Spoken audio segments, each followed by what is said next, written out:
बिस्मिल्लाहिर्रहमानिर्रहीम। अस्सलाम वालेकुम नाज़रीन, आप यूट्यूब चैनल देख रहे हैं। मैं इमरान खान हूँ। सबसे पहले मैं आपसे जो तज़किरा करता चला आ रहा हूँ, 2 वीलॉग्स में मैंने इस बात की कि पाकिस्तान में एक बारीक वारदात चल रही है और आजकल एक बड़ी खामोशी से कार्रवाई डाली जा रही है। ये कार्रवाई उस वक्त डाली जा रही है जब पाकिस्तान में एक बदतरीन बजट पेश किया गया है और ये बजट IMF का बजट है। यानी ये पहली मरतबा पाकिस्तान में ऐसा हो रहा है कि हुकूमत खुद ये कहने पर मजबूर है और हुकूमत खुद से ये बात कहती है कि वाकई में IMF से अप्रूवल लेने के बाद बजट को मंजूर किया गया है और इस हवाले से खबरें भी छपती रहती हैं। यानी हुकूमत इजाज़त लेती है IMF से कि हम ये कर लें या वो कर लें और IMF जैसे जैसे अहकामात देती है उसके मुताबिक ये काम करते हैं। बल्कि हुकूमत ने IMF को बहुत सारे इदारों में और बहुत सारी चीज़ों में एक्सेस दे दी है। ये पाकिस्तान की तारीख में पहले कभी नहीं हुआ था। लेकिन बड़ी ढिठाई से हुकूमत ना सिर्फ इन सारी बातों को तस्लीम करती है बल्कि वो ये कहते हैं ये वो पाकिस्तान के मफाद में कर रहे हैं। इससे पहले यही हुकूमत जो है वो इसी तरह के एलिगेशंस माजी की हुकूमत के ऊपर लगाती रही है, जबकि उस हुकूमत ने ये इकदाम नहीं किए थे।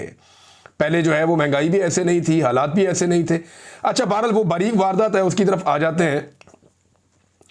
पाकिस्तानी हुकूमत और एस्टेब्लिशमेंट ये जिस बारीक वारदात पे काम कर रहे हैं वो बारीक वारदात कुछ ऐसे है कि जो कुछ 2018 में हुआ वही 2024 में हुआ। यानी बार बार यही कहा जाता है और ये बाकायदा कहलाया जा रहा है। मुख्तलिफ किस्म के टाउट्स को मैदान में लाया जा रहा है, मुख्तलिफ शोबों से ताल्लुक़ रखने वाले लोगों को मैदान में लाया जा रहा है। डेलिबरेटली उनसे कहा जा रहा है कि जनाब इमरान खान ने भी तो यही किया था, तो यही तो इन्होंने भी किया है। तो ये सबको एक जैसा साबित करना चाहते हैं।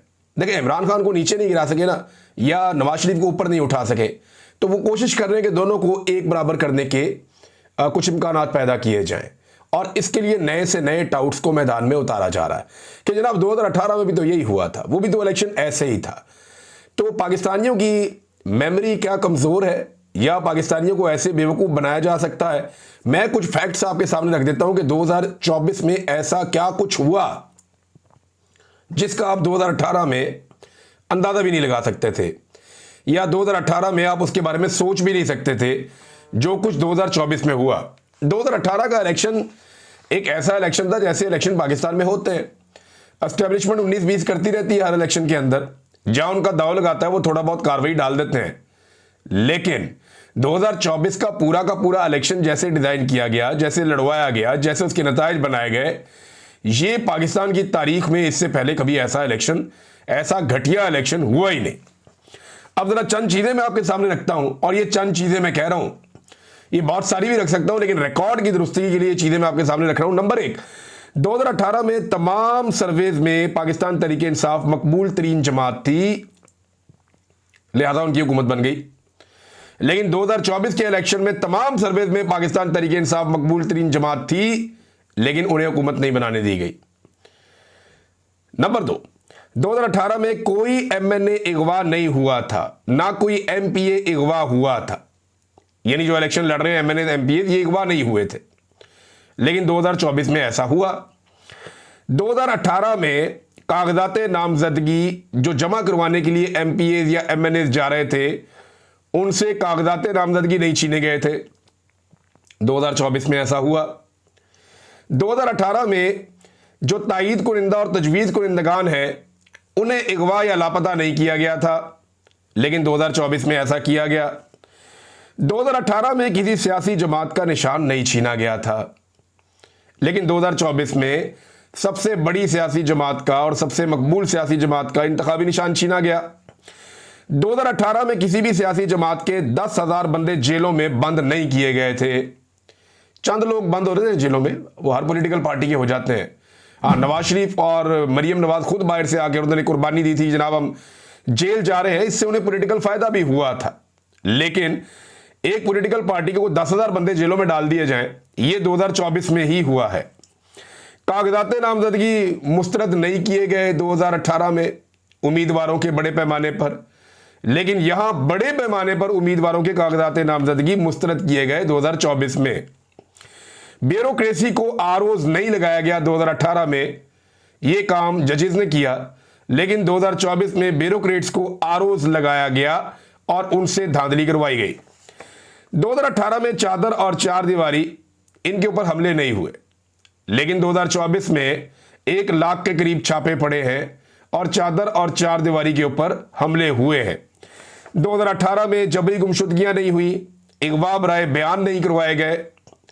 अगवा बराए बयान का मतलब यह है कि बंदा उठाया, उसे गायब कर दिया, थोड़े अरसे के बाद वो बंदा सामने आया तो उसने कहा जनाब इमरान खान अच्छा आदमी नहीं है, इमरान खान बहुत बुरा आदमी है, तो जनाब मेरी जान छोड़ दे, मेरा पीटीआई से कोई ताल्लुक नहीं है। ये अगवा बराए बयान पाकिस्तान की एजेंसियों ने बंदे उठा उठा कर करवाए। ये 2024 में हुआ, 2023 में हुआ, ये 2018 में नहीं हुआ। 2018 में जो पार्टी जेर अताब थी, यानी उस वक्त पीएमएलएन के बारे में लोग कहते थे ना कि जेर अताब है, इनके लीडर को बिल्कुल गायब नहीं किया गया, ना ही उसकी आवाज बंद की गई। यानी नवाज शरीफ के इश्तिहार भी चलते थे, पोस्टर्स भी चलते थे, तकारीर भी चलती थी, टीवी पे उनका नाम भी लिया जाता था, ये सारा कुछ था। मीडिया में कोई उनके ऊपर बंदिश नहीं थी, बल्कि यहां तक था कि इनकी पार्टी खुलकर कंपेन करती थी, हर जगह जलसे जुलूस करते फिरते थे। शहबाज शरीफ साहब हर जगह पे पूरी कंपेन चला रहे थे, बाकी लोग भी चला रहे थे। लेकिन 2024 में इमरान खान की तस्वीर और इमरान खान साहब की आवाज वो बिल्कुल नापैद थी, दिखाई भी नहीं दे रहा, सुनाई भी नहीं दे रहा, और पाबंदी है मीडिया के ऊपर भी कि उसका नाम भी नहीं ले सकते, फिर भी इन्होंने इलेक्शन लड़ा है। 2018 के इलेक्शन से एक हफ्ता कबल दिन रात अदालतें लगाकर जेल के अंदर किसी लीडर को 35 साल तक की सजाएं नहीं सुनाई गई, लेकिन 2024 में यह भी किया गया। 2018 में इद्दत जैसे और साइफर जैसे घटिया केसेस नहीं बनाए गए, लेकिन 2024 में यह भी किया गया। टीवी और मीडिया में नाम लेने पर किसी पे पाबंदी नहीं थी, लेकिन 2024 में यह भी थी। 2018 के इलेक्शन में इंटरनेट की बंदिश नहीं की गई, लेकिन 2024 के इलेक्शन में इंटरनेट की बंदिश भी की गई।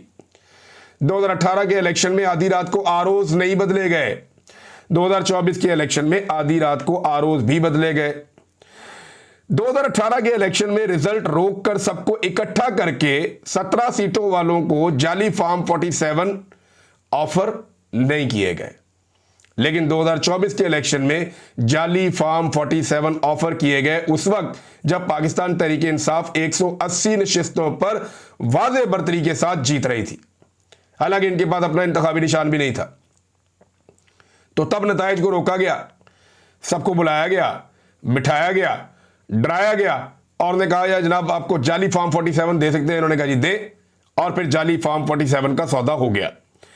पाकिस्तान के हर इलेक्शन में एस्टेब्लिशमेंट 19-20 करती है, लेकिन ये जो इलेक्शन है ऐसा पिछले 50 साल में कोई इतना गंद नहीं मारा गया किसी इलेक्शन में जितना गंद इस इलेक्शन में मारा गया। 2018 के इलेक्शन में जो नतीजा आ गया वो आ गया, लेकिन 2024 के इलेक्शन के बाद भी कई दिन तक नताइज बदले जाते रहे। जो सीटें पाकिस्तान तहरीके इंसाफ के आज़ाद उम्मीदवार जीते हुए थे वो बाद में रिकाउंटिंग कर करके पीएमएलएन को दी जाती रही, और ऐसा कई जगह पे किया गया। ये 2024 में हुआ है।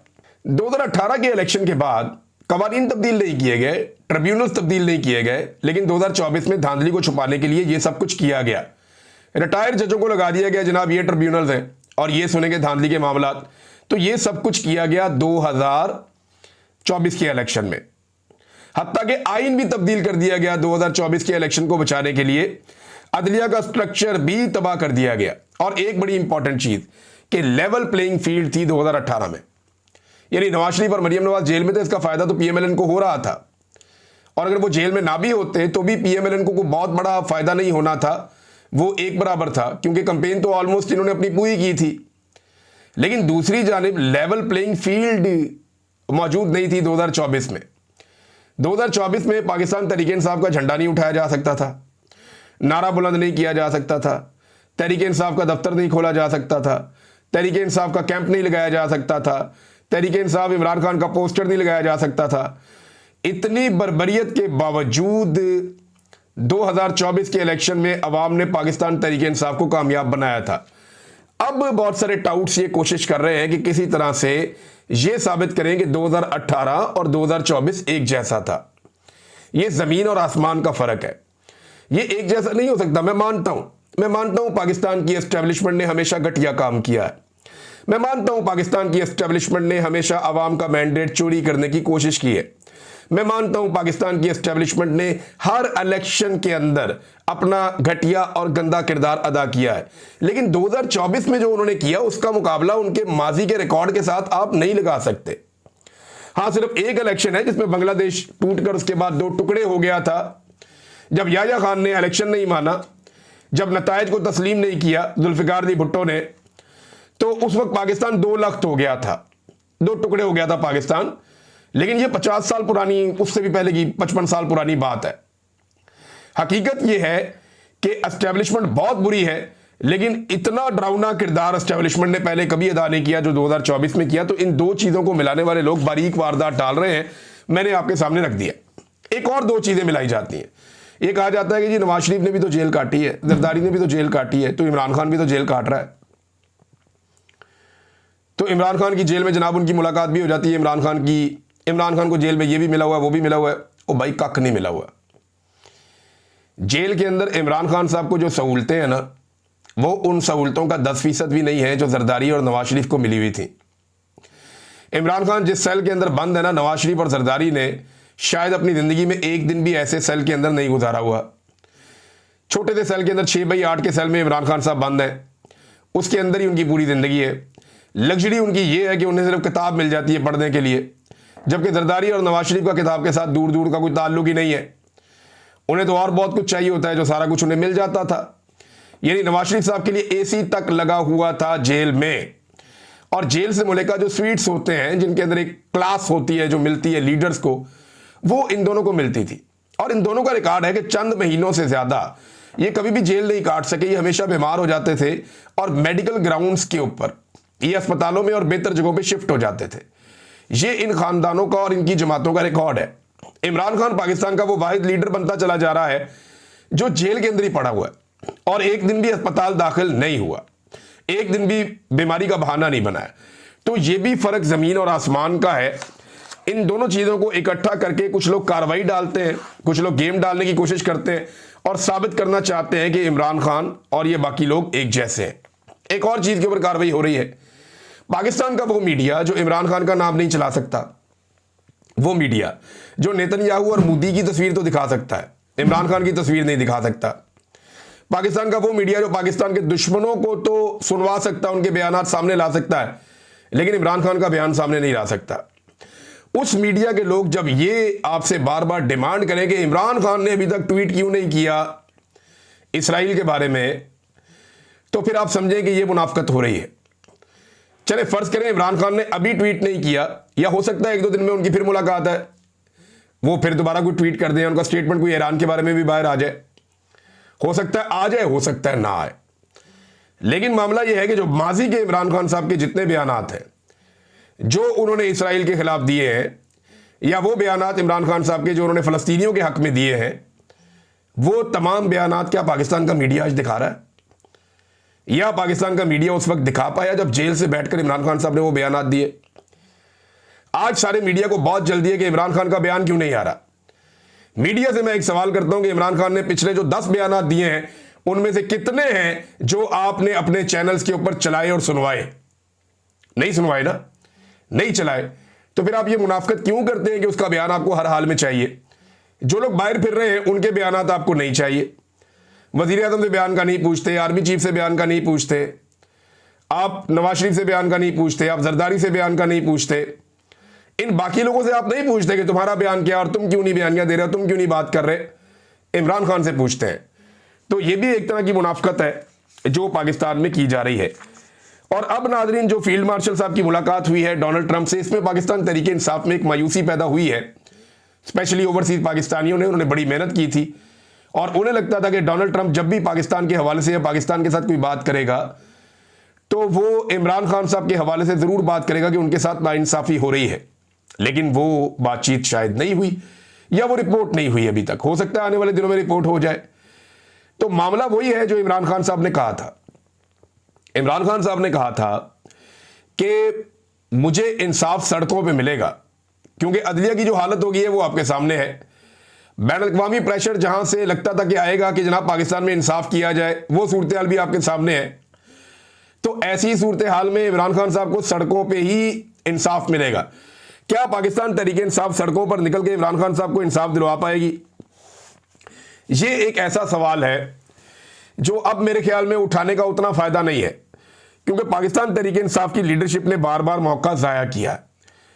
स्पेशली अली अमीन गंडापुर साहब ने 2 मरतबा एक ऐसे मौके को ज़ाया किया जिसमें इमरान खान साहब ने जेल से बैठकर बड़ी तहरीक चलाई और बड़ी कोशिश की थी। लोग बहुत बड़ी तादाद में निकले थे, बहुत बड़ी तादाद में आए थे, लेकिन वो मौका ज़ाया हुआ।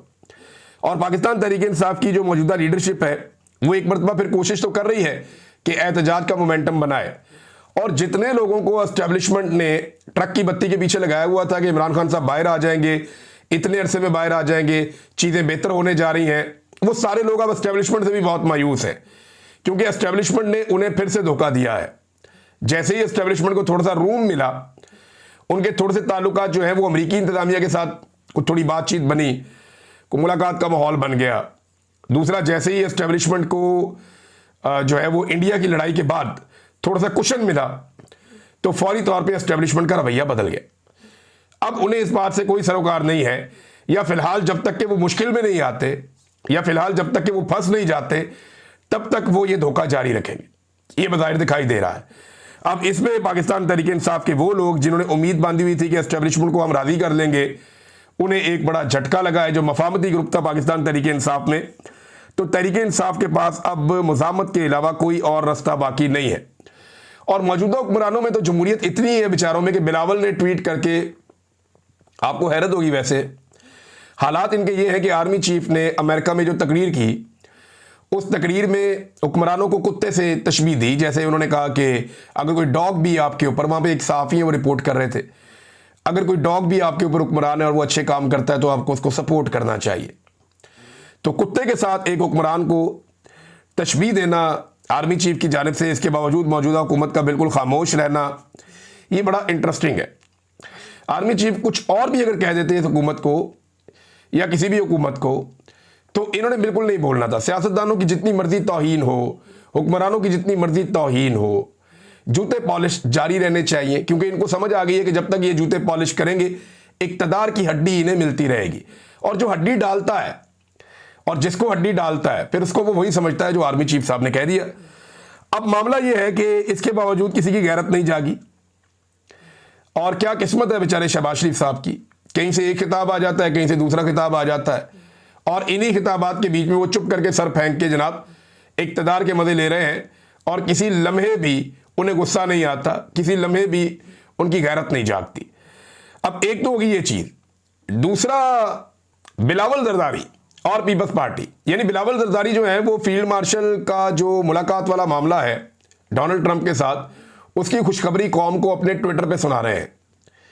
ये वो सियासी पार्टी है जिसकी लीडर ये कहा करती थी कि फ़ौज का सियासत में मुदाखलत नहीं होनी चाहिए, फ़ौज का अपने काम के अलावा कोई काम नहीं है, ये खारजा पॉलिसी के मामला, दाखिला पॉलिसी के मामला और इंतज़ामी मामला के अंदर फ़ौज को मुदाखलत नहीं करनी चाहिए। आज उसी खातून बेनज़ीर का बेटा बिलावल जरदारी वो मुबारकबादें देता है, वो खुशखबरियाँ कौम को सुनाता है कि फील्ड मार्शल की अमरीकी सदर के साथ मुलाकात हो रही है। आप अंदाज़ा कर लीजिए, ये ज़हनी तौर पे तस्लीम कर चुके हैं कि इन्होंने मिलिट्री एस्टेब्लिशमेंट की गोद में बैठकर इक़्तिदार के मज़े लेने। पीपल्स पार्टी ने भी ये तय कर लिया है, PMLN ने भी ये तय कर लिया है। अब इनके बीच में मुकाबला अवामी हमायत का नहीं होगा, इनके बीच में मुकाबला नहीं होगा कि कौन अवाम की कितनी हमायत इकट्ठी करता है। इनके बीच में मुकाबला हमेशा ये रहेगा कि कौन कितने अच्छे जूते पॉलिश करता है। जो जितने अच्छे जूते पॉलिश करेगा उसके वफाकी हुकूमत बनाने के इम्कानात बढ़ जाएंगे, और सूबाई हुकूमतें इनको साथ मिल जाया करेंगी, जो इनके दिमागों में फार्मूला चल रहा है। जब तक कि अवाम नहीं जागती तब तक तो ये चीज़ें होती रहेंगी। अब अपोजिशन ने तकरीर करनी थी पंजाब असम्बली में, वहाँ पे जो फ्रंट वाले 4 माइक हैं जो अपोजिशन लीडर के, वो चारों तोड़ दिए किसी ने, और जो पीछे वाले हैं वो बंद कर दिए। अंदाज़ा करें आप, इनके अपने अंदर इतनी बड़ी डिक्टेटरशिप मौजूद है। जो डिक्टेटर की फिर ज़रूरत क्या है? ये पॉलिटिकल पार्टीज डिक्टेटर्स की तारीफ़ें करते करते खुद डिक्टेटर बन गई हैं। नाज़रीन, ईरान के हवाले से और इजराइल के हवाले से कुछ खबरें हैं। उनमें ईरान ने इजराइल पे बहुत बड़ा मिसाइल हमला किया है, वसी पैमाने पर तबाही फैलाई है। हमलों में 50 से ज़ायद इसराइली शहरी ज़ख्मी हुए हैं और जो ताज़ा हमला किया है उसमें दर्जनों ड्रोन्स और जदीद सेजल मिसाइल वो ईरान की जानिब से दागे गए हैं। इससे पहले इस मिसाइल का गालिबन इस्तेमाल नहीं किया गया था। ये नए मिसाइल फेंके गए हैं और बहुत सारी अब वीडियोज़ भी सामने आ रही हैं। इसके अलावा ईरानी हमलों में जो खुफिया जगहों पे छुपे हुए हैं या जो बंकर्स के अंदर छुपे हुए हैं इसराइली शहरी, उनके अंदर काफ़ी खौफ फैल गया है। इस सवाल से चीज़ें रिपोर्ट हो रही हैं। जबकि इसराइली वज़ीर दिफा ने एक धमकी दी है ताज़ा और उन्होंने ये कहा कि जो अस्पताल पर हमला हुआ उसके बाद आयतुल्लाह खामनेई को कत्ल करने का हमारे पास जवाब मौजूद है और अब आयतुल्लाह खामनेई के ऊपर हमला किया जा सकता है। अच्छा, इसके ऊपर जो है वो दूसरी जानिब से भी ईरान की जानिब से और उसके हमायतियों की जानिब से कहा गया है कि अगर आयतुल्लाह खामनेई के खिलाफ कोई इस किस्म का इकदाम किया गया या इस किस्म का कोई इकदाम बड़ा उठाया गया या उन्हें कत्ल करने की कोशिश की गई या कत्ल किया गया तो इस सूरत में नताइज बड़े सख्त होंगे और हालात बड़े खौफनाक हो जाएंगे। पेशरफ्त इसमें नाज़रीन अब ये हो रही है इस वक्त कि ईरान ने मुज़ाकरात पे आमादगी ज़ाहिर कर दी है। जो मुज़ाकरात ख़त्म हो गए थे एटमी मामलात के ऊपर और जनेवा में अहम मुलाकात शेड्यूल हो गई है। ईरान के साथ मुज़ाकरात का रास्ता कुछ हद तक खुल गया है और अगर अब ये मुलाकात होती है और बर्फ़ पिघलना शुरू होती है तो उम्मीद की जा सकती है कि जंगबंदी हो जाए। ईरान ये चाहता है कि जंगबंदी हो जाए और जंग मज़ीद ना बढ़े, क्योंकि ईरान ने भी इसराइल का नुकसान कर दिया है। जबकि इसराइल ने इब्तदाई हमलों में ईरान का बहुत बड़ा नुकसान किया है, उसकी फ़ौजी क़यादत और साइंटिस्ट जो हैं उन्हें शहीद कर दिया है और दूसरी जानिब उसकी जो एटमी साइट्स हैं उनको नुकसान पहुंचाया है। और ईरान अब ये दावा भी कर रहा है कि हम तो एटम बम बना ही नहीं रहे थे, हमारा तो इस बारे में कोई इरादा ही नहीं था। 2003 में आयतुल्लाह खामनेई ने मना कर दिया था कि ईरान एटमी कुव्वत नहीं बनेगा, तो फिर हमने एटम बम नहीं बनाना था। अब ईरान ये मौक़िफ़ भी सामने लेकर आ रहा है और इस मौक़िफ़ के साथ साथ वो बातचीत के दरवाजे भी खोल रहा है। दूसरी जानिब में डोनाल्ड ट्रंप ने बाकायदा अमरीकी अखबार ये रिपोर्ट कर चुके हैं कि डोनाल्ड ट्रंप ने हमले का हुक्म दे दिया है, लेकिन हतमी हुक्म देने तक हमला शुरू नहीं किया जाएगा। ईरान ने यह भी कहा है कि जंगबंदी के लिए अमेरिका से हम मुज़ाकरात पर आमादा हैं, यानी हम अमेरिका के साथ मुज़ाकरात कर सकते हैं जंगबंदी के लिए। ताहम ईरानी सुप्रीम लीडर आयतुल्लाह खामनेई ने अवामी सतह पर अमेरिका से मुज़ाकरात की मुखालफत की है, यानी वो ये कह रहे हैं कि हम अमेरिका से मुज़ाकरात नहीं करेंगे। लेकिन टाइम्स ऑफ इसराइल के मुताबिक न्यूयॉर्क टाइम की एक रिपोर्ट में बताया गया कि ईरानी वज़ारत ख़ारजा के एक सीनियर ओहदेदार ने कहा है कि ईरान अमेरिका के साथ मुज़ाकरात पर आमादा है। देखिए, बातचीत तो आपको करनी पड़ती है, चाहे आप जंग के बाद कर लें, जंग से पहले कर लें, बातचीत ही मसले का हल होती है। रूसी सदर का स्टेटमेंट भी आया और उन्होंने कहा जी, ईरान इसराइल जंग को ख़त्म कराने में मैं सालिस का किरदार अदा करने के लिए तैयार हूँ और सालिस का किरदार अदा कर सकता हूँ। रूस एक ऐसा मुल्क है जो इसराइल और ईरान दोनों के साथ राब्ते में है और ये मुल्क ये रोल प्ले कर सकता है कि जंगबंदी करवा दे। देखिए, बहुत सारे ममालिक ऐसे हैं जो दोनों ममालिक के साथ राब्ते में, उनमें रूस सर फहरिस्त है। अमेरिका का राब्ता इसराइल के साथ है और ईरान के साथ एक थोड़ी बदएतमादी है, लेकिन रशिया दोनों ममालिक के साथ ताल्लुक भी रखता है और वो जंगबंदी भी करवा सकता है। तो यहाँ पे अमन को एक मौका दिया जा सकता है। अगर आलमी कुव्वतें इस वक्त चाहें तो फौरी तौर पर खित्ते में अमन हो सकता है, लेकिन अगर अभी अमन नहीं होता और ये रिजीम चेंज की तरफ जाते हैं ईरान में या एक बड़ी जंग की तरफ जाते हैं तो फिर सूरत-ए-हाल एस्केलेट हो जाएगी। मामलात कहाँ तक जाएंगे हम इसकी अभी पेशन गोई नहीं कर सकते। हम इस सूरत-ए-हाल पे नजर रखेंगे, आपके साथ शेयर करते रहेंगे। नाज़रीन, अब तक के लिए इतना ही। अपना ख्याल रखिएगा, अपने इस चैनल का भी। अल्लाह हाफ़िज़।